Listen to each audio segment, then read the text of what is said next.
உற்சாகமான இரவு வணக்கம். சன்ரைஸ் இரவு செய்திக்காக இணையவள செய்தி தொகுப்புடன் நெதர்லாந்திலிருந்து செல்வி நித்யானந்த். நாட்டின் தற்பொழுது நடைமுறையில் உள்ள கியூஆர் குறியீடு அடிப்படையிலான எரிபொருள் விநியோக முறையை உடனடியாக நீக்கும் எண்ணம் இல்லை என அரசாங்கம் அறிவித்துள்ளது. ஊடகவியலாளர் சந்திப்பில் கலந்து கொண்டு கருத்து வெளியிடும் போதே எரிசக்தி அமைச்சர் கருணதிலக இதனை தெரிவித்துள்ளார். முன்னாள் ஜனாதிபதி மஹிந்த ராஜபக்ச 2 மணி நேரத்துக்கு மேலாக வாக்குமூலம் பதிவு செய்த பின்னர் இலஞ்சம் அல்லது ஊழல் குற்றச்சாட்டுகள் குறித்த விசாரணை ஆணைக்குழுவிலிருந்து வெளியேறியுள்ளார். நாட்டின் ஜனாதிபதியோ அல்லது கிராம உத்தியோகஸ்தரோ யாராக இருந்தாலும் சட்டத்துக்கு கீழே இருக்க வேண்டும் என ஜனாதிபதி அனுரகுமார திசாநாயக்கா வலியுறுத்தியுள்ளார். அரசியல் அதிகாரம் இருந்தால், அரசியல் அதிகாரத்துடன் தொடர்பு இருந்தால், பணம் இருந்தால், செல்வாக்கு இருந்தால் அவர்கள் மீதான சட்ட அமுலாக்கம் நடைபெறாத ஒரு கலாச்சாரம் கடந்த காலங்களில் காணப்பட்டது என ஜனாதிபதி சுட்டிக்காட்டியுள்ளார்.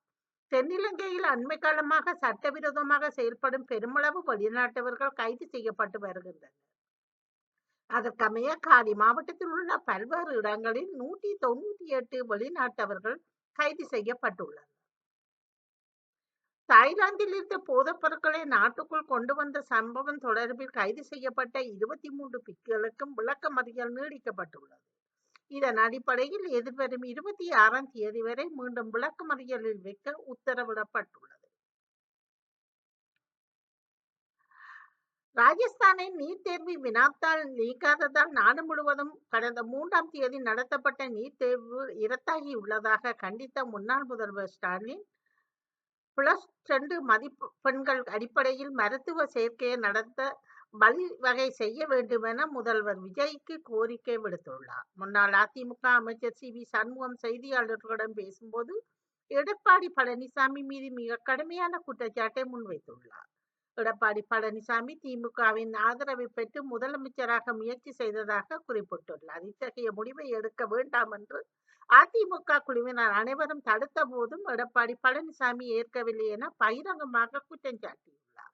இதற்கு பதில் கொடுத்த வில்சன் மந்திரி, அதிமுகவில் உள்ள பாரதிய ஜனதா கட்சி ஆதரவு தரப்பு தற்பொழுது விஜயின் தமிழக வெற்றி கழகத்தை ஆதரிப்பதாகவும் திமுக அதிமுகவின் கூட்டணி பொய் என்றும் கூறியுள்ளார். ரஷ்யா உக்ரைன் நாடுகளுக்கிடையே மத்தியஸ்தம் செய்ய முன்னாள் ஜெர்மன் சென்சர் ஒருவரின் பெயரை ரஷ்ய ஜனாதிபதி புடின் பரிந்துரைத்துள்ள நிலையில் ஐரோப்பிய அரசாங்கங்கள் அவரது பரிந்துரையை ஏற்க மறுத்துவிட்டன. அமெரிக்கா மெக்சிகோ எல்லையை ஒட்டிய டெக்சஸ் மாநிலத்தின் பரேடோ நகரில் சரக்கு புகையிரத பெட்டி ஒன்றில் 6 பேரின் சடலங்கள் கண்டெடுக்கப்பட்ட சம்பவம் அதிர்ச்சியை ஏற்படுத்தியுள்ளது. ஆபரேஷன் சிந்தூர் நடவடிக்கையின் போது நாட்டின் ஏவுகணைகள் பாகிஸ்தானில் வான்வெளி பாதுகாப்பு சிஸ்டமை தகர்த்து அந்த நாட்டில் தாக்குதல் நடத்தியுள்ளது. இதனால் பயந்து போன பாகிஸ்தான் நம் நாட்டில் பயன்பாட்டில் உள்ள S-400 ரக வான்வெளி பாதுகாப்பு சிஸ்டமுக்கு நிகர் என கூறப்படும் H-19 வகை வான்வெளி பாதுகாப்பை அமைக்க சீனாவிடம் கையேந்தி கெஞ்சி வருவதாக தகவல் வெளியாகி இருக்கின்றன. ரஷ்ய அதிபர் விளாடிமிர் புடினுக்கு திடீரென்று பாதுகாப்பு அதிகரிக்கப்பட்டிருப்பது உலகளவில் பெரும் பேசுபொருளாகியுள்ளது. ரஷ்யாவில் புடினுக்கு எதிராக புரட்சி ஏற்படும் அச்சம் ஏற்பட்டுள்ளதுதான் இந்த பாதுகாப்பு அதிகரிப்புக்கு முக்கிய காரணம் என்ற திடுக்கிட வைக்கும் தகவல் வெளியாகியுள்ளது. புடினின் சமையல்காரர்கள் முதல் பாதுகாப்பு அதிகாரிகளுக்கு பல்வேறு கட்டுப்பாடுகள் விதிக்கப்பட்டுள்ளது. உலகளவிய எண்ணெய் மற்றும் எரிவாயு வர்த்தகத்தில் முக்கியமான கடற்பாதையாக விளங்கும் கார்முஸ் நீர்முனையில் மீண்டும் புதிய கட்டண முறை வந்துள்ளது. ஈரான் வெளியிட்டுள்ள அறிவிப்பின்படி கர்முஸ் முடங்கியிருக்கும் கப்பல்கள் கட்டணத்தை செலுத்திவிட்டு எளிதாக வெளியேறலாம். ஆனால் இந்த கட்டணத்தால் கச்சா எண்ணெய் விலை பாரிய அளவில் உயரும் அபாயம் இருப்பதாக தெரிய வந்துள்ளது.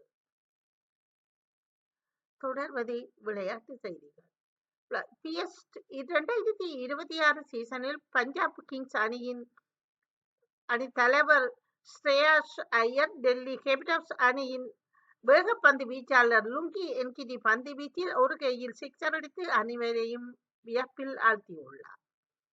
தர்மசாலாவில் நடைபெற்ற இந்த போட்டியில் டெல்லி கேபிட்டல்ஸ் அணி வென்று முதலில் பந்து வீச முடிவு எடுத்திருந்தது. ஐபிஎல் 2026ஆம் ஆண்டில் T20 கிரிக்கெட் தொடரில் மும்பை அணியை வீழ்த்தி ராயல் சேலஞ்சர்ஸ் பெங்களூரு அணி அபார வெற்றி பெற்றுள்ளது.